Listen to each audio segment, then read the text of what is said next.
he couldn't find a firm that was willing to take it on. Those firms are thinking primarily about finances, and United to them looks like a big cash cow. The last thing we want to do is make an enemy of them. And so John Sullivan's my partner's name, and he very bravely decided he was going to go out on his own, defend these folks.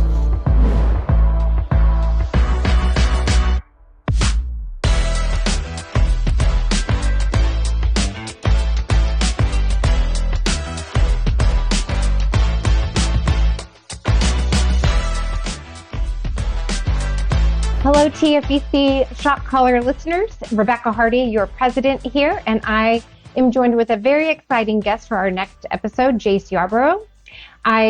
Welcome, Jace, to the show. Thanks for having me, Rebecca. Good to be with you.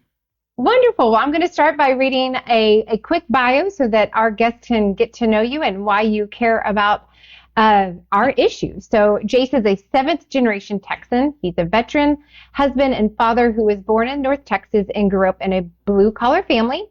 He earned his bachelor's degrees in electrical engineering and government from the University of Texas at Austin, and earned a law degree from Stanford Law, where he served as president of his law school's chapter of the Federalist Society. He is also a former fellow of the John Jay Institute for Faith, Society, and Law, Alliance Defending Freedom's Blackstone Legal Fellowship, and the Claremont Institute.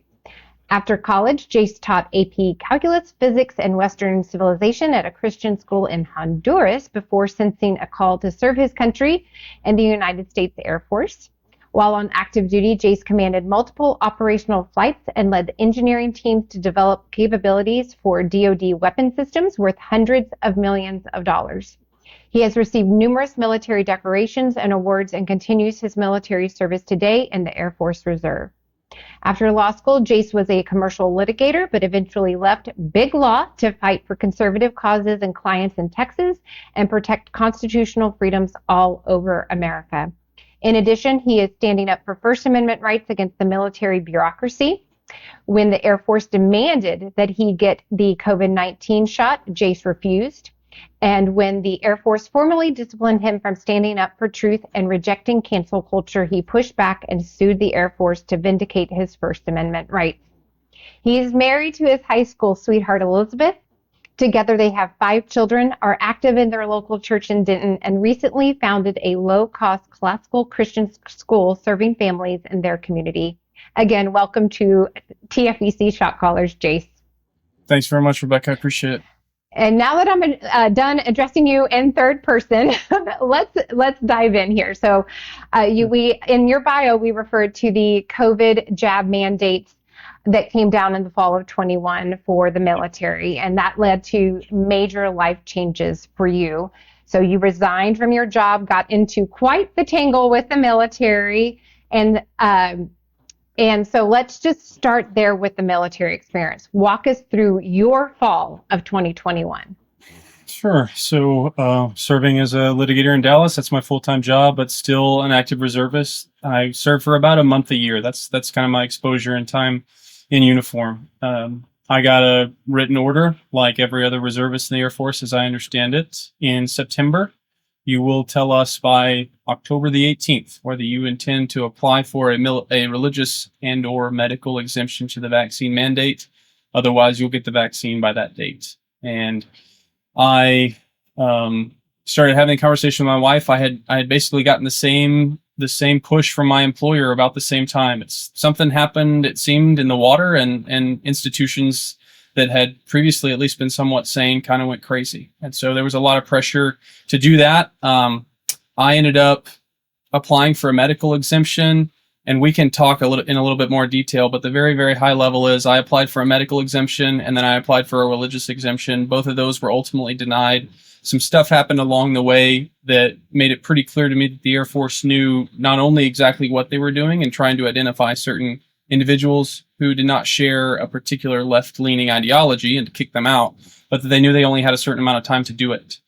And so I was ultimately able to hang on. I never got the shot, never got the jab, and I'm still an active reservist today. There have been some fairly negative consequences to my career because of that, but ultimately hung on in part due to some brave airmen at Wright Pat Air Force Base in Ohio. They filed a lawsuit There were some injunctions that came out of that lawsuit that prevented the Air Force from separating me involuntarily. And then in December 2022, Congress passed and Joe Biden signed the National Defense Authorization Act of 2023, which, among other things, required Secretary Austin to rescind his order, his memorandum, telling the services, you got to make sure all your people get the jab. So anyway, that's a very, very high level. Happy to go into some of those details, but that's where I am curious. How were you able to stay in when so many were involuntarily separated for not consenting?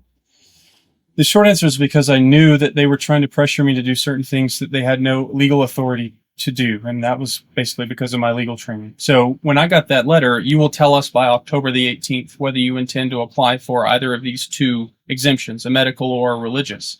I knew that they couldn't put a time limit on my First Amendment rights. So whenever I raised a religious objection, they had to take it seriously, whether I met their artificial deadline or not. At that point, I hadn't done enough research into the vaccine to know whether I did have a religious objection. And so I filed for a medical. They ultimately denied that medical. And subsequent to that, I had decided that it would violate my religious conviction to get the vaccine. So I applied for a religious exemption at that point, after my medical had already been denied. Well, they got very angry about that, right? We told you back in September that you had to give us this information. And my response was, well, you can tell me that, but you don't have the authority, so deal with it. And they had to do that. So it's because they had to process my requests back to back instead of being able to process them at the same time. And that's one of the indicators that I had that they knew they only had a certain amount of time, right? Because if you're a typical airman and your commander says, give me a piece of information, you do it. You don't ask questions. But I did ask questions, and I did ultimately push back. And I was on my third and final appeal when the injunction out of Ohio came down. So this was June of 2022. At any point, I basically submitted my final appeal to the Surgeon General. At any point, the decision could have been made, nope, we're denying your exemption request. We're affirming the decision of the folks below us. And then my commander, within a matter of days, could have started the process to kick me out. So was very much hanging on by a fingernail when that decision out of Ohio came down. Well, tell us a little bit. In our off-air conversation, you mentioned your interview with your chaplain and your chaplain statement. So tell us about that. Yeah. So when you apply for a religious exemption in the military, one of the things that the Air Force will do is they require you to go through an interview process with a chaplain. His job is to test the sincerity of your religious convictions as to the vaccine. And so I knew that interview was coming, and I had prepped for a fairly aggressive one. I expected that they would attempt to trip me up. Within 30 seconds of starting that conversation, I was very, very pleasantly surprised by the clear faith and the chaplain who was interviewing me. He was a good person. He was a Christian. He could tell I was a sincere Christian, and we had a great conversation. In the course of which he told me that his superiors had instructed him to trick me into saying certain things that would make it easier for them to deny my religious exemption request. That was so contrary to his oath as a chaplain that he was telling all of his interviewees that, and he committed to writing the strongest letter that he could for me, encouraging the board to grant my religious exemption request, which they ultimately denied. But that is, there are a lot of institutions in our culture which we, as average Texans and average Americans, we have to rely on. And many of those institutions, even ones that have been venerated by those on the right and by conservatives, they're deeply compromised, and the rot goes very, very deep. And we, as conservatives, need to be aware of that and know that there are certain institutions which we should not trust in the first instance simply because they were once trustworthy. They no longer are. I have some more questions about that a little bit further down on my paper here, Jay. So don't steal my headline here yet. But tell me a little bit about any repercussions, or were you reprimanded? And are those things going to remain on your public record? And unpack that for us. Yeah, so I was formally reprimanded for disobeying a direct order when the military denied my medical exemption request in December of 2022. I was given a deadline basically of 3 days. So it was basically Christmas Day of 2022 was the deadline that, or 2021 is the deadline I was given after my medical was denied. I did not hit that deadline. I filed for my religious exemption shortly thereafter. But because I hadn't complied with my commander's direct order, he issued me what's called a letter of reprimand, which is a pretty severe punishment. It's administrative, and it basically ends a person's career, certainly an officer's career. The Air Force looks for kind of perfection from start to finish. And if you have anything as significant as an LOR on your record, that's a pretty strong indication that you're not going to get promoted again. Now, I challenged that letter of reprimand after I filed for my religious exemption request and said, sir, this has not been finally determined yet. It's inappropriate for you to reprimand me at this point. And he had to rescind that LOR. So I do not have that in my record. And yet, I mean, this is my commander. He's the one who determines if and when I get put forward for promotions. You can imagine that our relationship is fairly icy at this point, given that he had to pull that letter back. So I basically decided when I knew I was going to stand up for this that promotion in the military reserves for me was out the window, and there were bigger things at play, and I had responsibilities that were higher that I had to be faithful to. Well, and speaking of those, the higher responsibilities, you also had a job at the time that you also resigned from because of your employer's COVID vaccine mandate. So unpack that for us. Sure. Yeah. I graduated from law school and went straight to work with a firm, a Texas-based firm, in their Dallas office. Had a reputation for being a place where conservatives could go and not be subject to a lot of the aggressive leftist progressive policies that dominate so many law firms, especially so many of what we call big law firms, which are those kind of global firms that serve the biggest companies and corporations around the world. They're prestigious positions and people want them. And so I was grateful to be able to work for this firm. It's got a strong and deep history here in the state of Texas, which mattered to me. But they implemented a basically draconian, get the jab policy that I knew I wasn't going to be able to comply with. And even though behind the scenes they were trying to work with me to say, oh, well, you don't need to worry about it. I realized that I wasn't going to be long for that role. In order to get into our office, you had to basically use your finger. There was a fingerprint to let you in. It was sort of a security measure.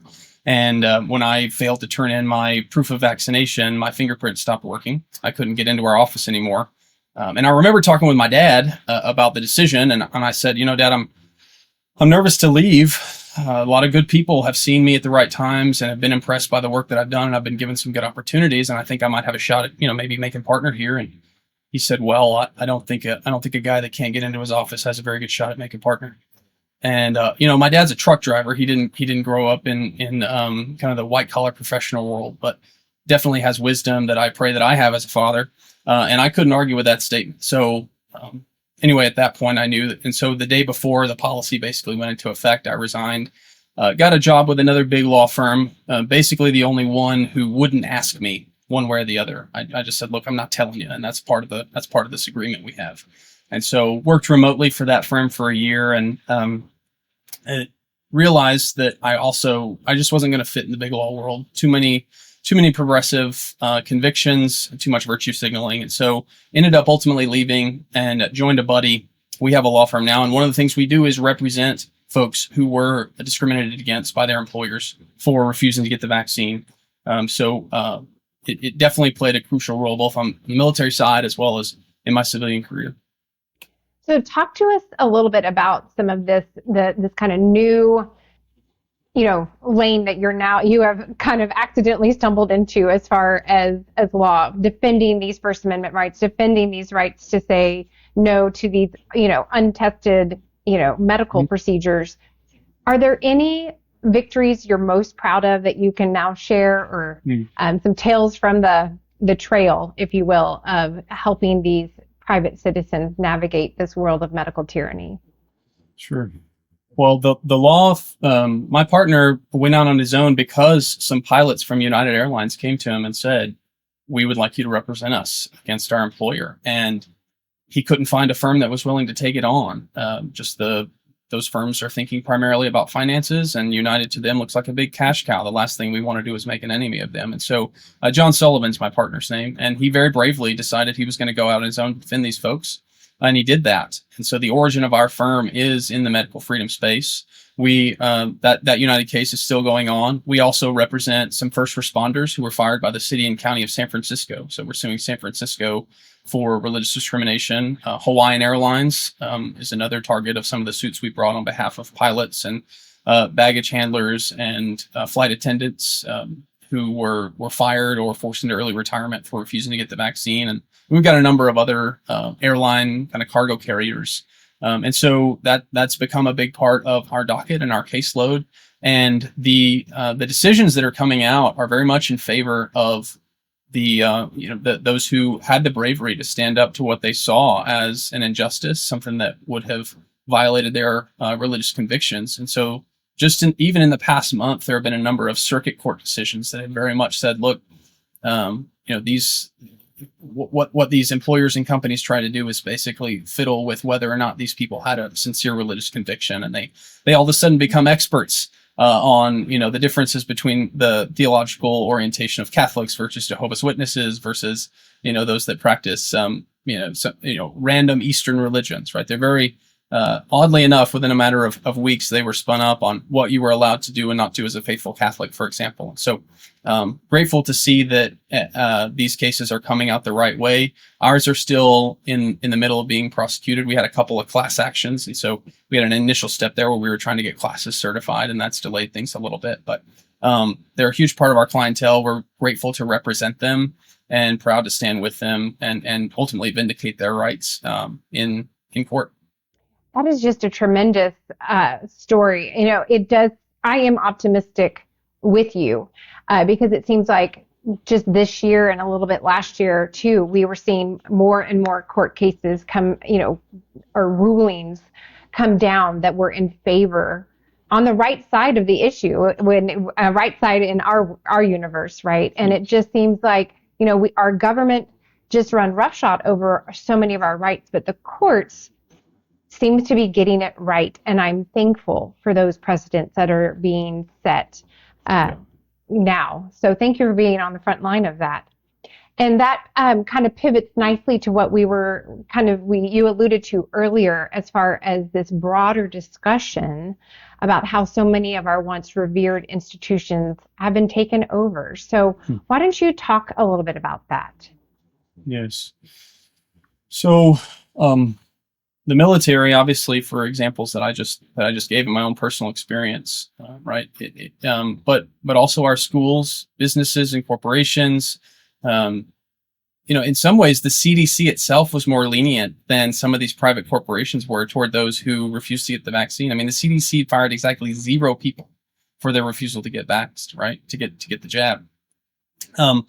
Why is that? Why do we see such a flowering of aggressive, progressive ideology in so many institutions? I think part of the reason is this is what the left set out to do in kind of the early 1970s, when Chris Rufo has pointed to this in a couple of books that he's published about the takeover of higher education and academia, right? But I think we've seen it in a number of other places too. And I mean, not to get kind of too meta here, but at the end of the day, if you remove a conviction of objective truth, right? Just the possibility that there is an objective truth, then anything goes. And the only arbiter at that point of what's right and wrong is the will of the combatants involved. And that's what you become. You become combatants. And so there are a number of folks who came up through the leftist educational system. Many of them are general counsels for a lot of these companies. And anytime they look at a problem, what they're trying to do is reduce risk. And when they see a fact pattern, they think that the most risk comes from the left, comes from the progressives. And if you don't do what they tell you, then you expose yourself to kind of the most significant legal liability, among other things, PR liability. And so it's no surprise to me that a lot of these general counsels were pushing their firms to go basically as far left as they could. I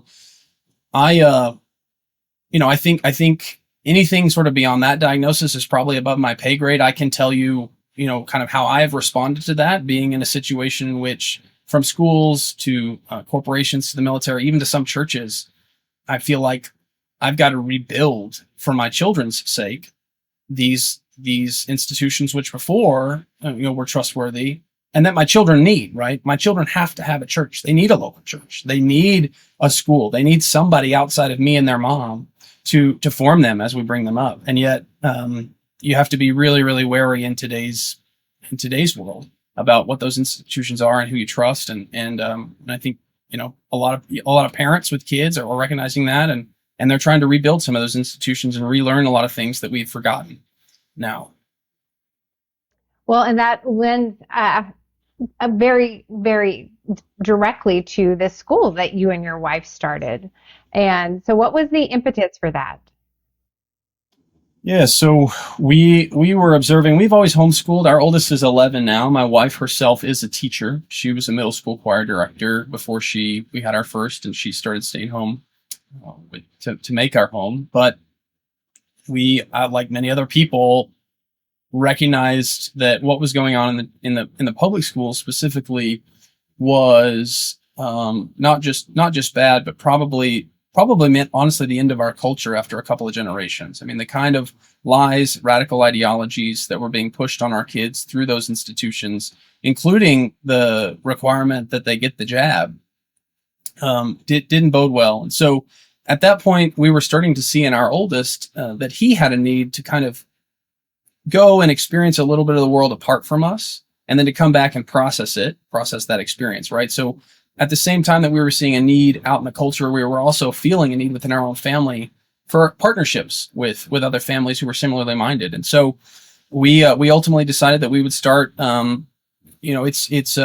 call it an academy. It's much more formal and rigorous, and there's a lot more accountability than a homeschool co-op. But if you're going to be a part of the academy, you have to buy into our values, and one of the parents has to be on campus at all times, educating and assisting with instruction for our kids. There's an outdoor kind of farm component to it as well, and we're explicitly Christian, so we pray morning, noon, and evening prayer every school day. We're a university model, 2 days a week, and at the school and on campus, and then 2 days a week at home. But really, it was a lot of the radical ideology that we saw and were privy to only because of the remote instructional requirements that came down because of the mandates. And so, from my civilian to to the military to the school we started, it all kind of flowed from the jab and the collective insanity that we all experienced there. And if you want to talk about the gaslighting, one of the things that just drives me nuts today is how people try and deny that they treated us like lepers for however long, and what that says about the role that truth plays in our culture, which I think conversations around that really go to the heart of what the cancer is that's infecting us, I think. I wanted to ask you about just how do you think individuals best push back against that gaslighting and just the lying that has taken place over the last 4 years? Yes. When I think about this, I go back to Alexander Solzhenitsyn, who your listeners probably are familiar, was an Eastern European. He was a Russian dissident from communism in the 20th century. He wrote the Gulag Archipelago, right? And his one of the kind of orienting principles of his life and one of his convictions was you cannot participate in conduct or speech that you know to be false.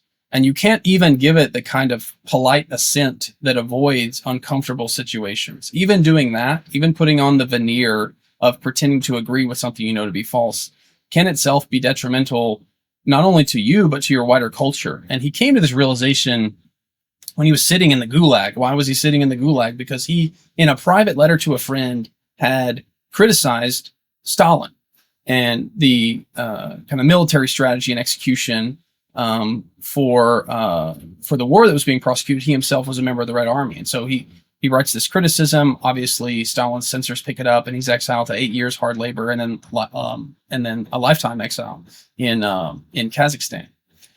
As he's sitting in the Gulag, he realizes, I'm responsible for this. I'm responsible for this because I participated in the lie that enabled a culture which could build something like the Gulag to exist, right? And when he writes the Gulag Archipelago, it's clear. And we sort of hear this from other dissidents at the time. The salient characteristic of that regime wasn't necessarily its brutality. It was the lies that it told, right? And this has wide-ranging effects. So as the Cold War is thawing, and the apparatchiks in the Soviet Union are trying to figure out, how do we do something as simple as unnationalize some of these assets that we have in the hopes that a private actor would turn them to productive uses. right? The advice from Western advisors was, look, you come in and you have your folks value this plant, whatever, say it's just a cement plant, value the cement plant, say the shares are worth X, open the markets on Monday and let people come and buy. Well, the problem for them was, well, we can't do that because nobody will believe us. Nobody will believe us, the governmental authority here that owns this asset. And when, as Schultz-Nielsen says, when you lie to yourself, right? Because that's really what you're doing. When you participate in the lie, when you put on that veneer, you're training yourself, you're habituating yourself in a lie. And when you do that, you plant that lie deep in yourself. And eventually it blossoms and destroys you and destroys the culture around you. And so my encouragement to everyone, to your listeners, and not that they need to hear it from me, but just don't participate in conduct or speech that you know to be false, right? I'm not saying you have to stand up and shout it from the rooftops, but you can't assent to it in any way, shape, or form. Because when you do that, now we're one step closer to a gulag. Wow. That was deep stuff. I love it, Jace. I love it. Well, That was, I'm I feel like feeling we good. just went, Sorry. I love it. I love it. We just went to church. I love it. Okay. So more recently, and how we originally connected was through your candidacy for the open seat in Senate District 30. You Yes. ultimately came up short in the primary runoff, but not Yes. without a very hard-fought race. And frankly, it was quite inspiring to watch. And I just want to take a pause here to just extend all the kudos in the world for running for office, because it is not for the faint of heart. So, and there's a lot there in those words that I just said, because, I mean, you just get a massive spotlight on every aspect of your life. And there's a reason why good people do not run for office. So I really do want to commend you for putting yourself out there. With that said, Thanks. you know, kind of you have a little bit, you have a couple of months of perspective here since the primary runoff. Tell us one or two maybe lessons that you learned on the campaign trail, or, you know, just since election day.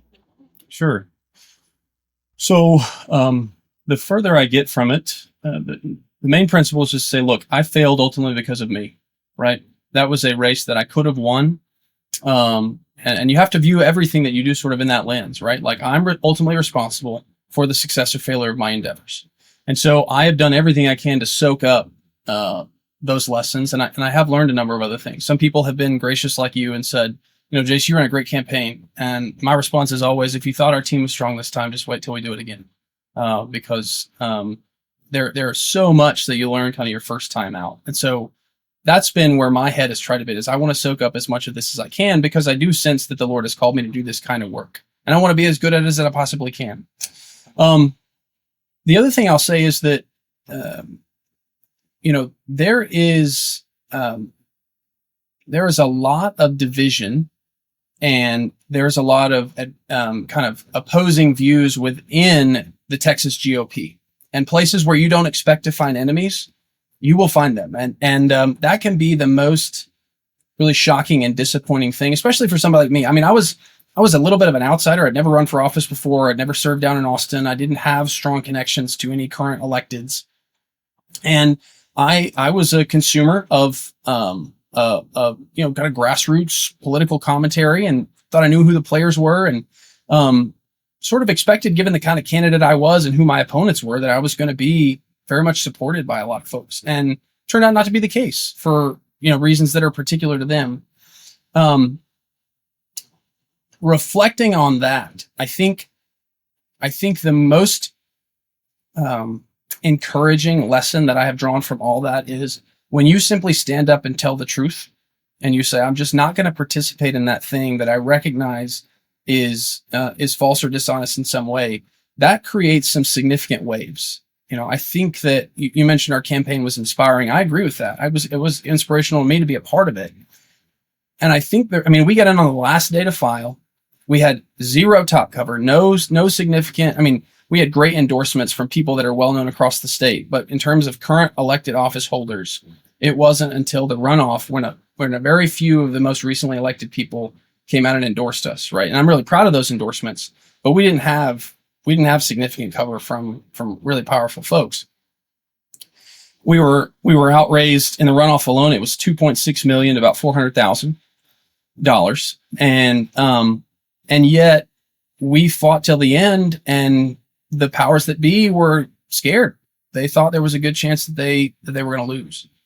why is that the case? Well, I think it's because there's something in us that recognizes the need for honesty, especially now, honesty and competence, right? And that's what we offered.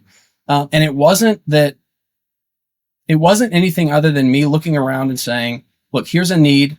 I can meet this need, and I can meet it honestly. And I'm going to do everything I can to do that. And that was it. And so wherever, the way I describe it is that election and politics more generally, that's kind of just like Nehemiah, that's kind of my piece of the wall that God has given me to work on. Okay. Basically said, look, you're going to be responsible for this piece here. Work on it, labor in it. I'm not going to promise you anything in terms of outcomes, but I will require faithfulness from you. And, I think that when I get to the other side and he's reviewing, all of my actions and judging me, right? And this episode of my life comes up, I'm going to be able to hold my chin up high for that. And I think that would be the case regardless of what your calling is. Wherever the Lord has given you to fight, go fight there and do so faithfully. And if you're doing it with integrity, if you're not participating in speech or conduct, to be false, then I think beautiful and good things come from that, regardless of sort of how the world evaluates the final conclusion. All right. We're going to church twice today during this podcast, and I love it, Jace. My granddad was a Southern Baptist pastor, so you come by it honestly. I That's love right. it, and it is inspirational. I don't mean that in any sort of derogatory way. I love it when there is a call of the Lord, and all you say is I'll obey, but I don't know where we're going, but ultimately the results are yours, Lord, and there's a peace and confidence that comes with that. And that's kind of the drum we beat over here at Texans for Vaccine Choice. We work hard, we do things with excellence, and we do things to his glory and to what we've been called to, but ultimately the results are his, and we take comfort in that. Yes. For sure. Yes. Well, as we wrap up here, do you have any final thoughts or any final words of wisdom for our listeners? Given that politics is obviously a huge part of what your audience cares about, let me just say that I think a really important point is this isn't a game in which you hold grudges, right? At the end of the day, what we all want to see is good conservative policy for our neighbors, our communities, our state, and our country. And so, do everything you can to be someone who is amenable to fighting alongside others who maybe disagree with you on other things. Right. And that's a posture that I just want to make clear to your listening audience and to any of those who were involved in our race. Just say, look, I'm not going anywhere. I am who I say I am, and I'm ready to team up with anybody and everybody who wants to fight for good conservative policies. So let me know what I can do to help. And that's been a message. I've done everything I can to call every supporter, donor, endorser in my race and just communicate that message. Here I am. I want to be helpful. And so I just encourage them to do that. Be discerning, but don't be angry.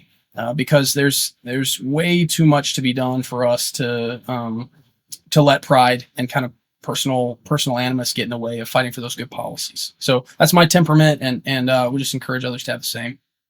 I couldn't agree with you more. There's too much at stake to have ego and pride play any role in the fight for Texas liberty here. So Yes. Thank you for joining us today, and I look forward to seeing great things coming from you and your family in the future, Jace. Thanks, Rebecca. I really appreciate it. Thank you for listening to the Shot Callers podcast. Please, if you found value in this content, rate us and share the podcast with a friend. It's a great way to get the message out and to empower everyone to make informed decisions. Until next time, never forget, we are the Shot Callers.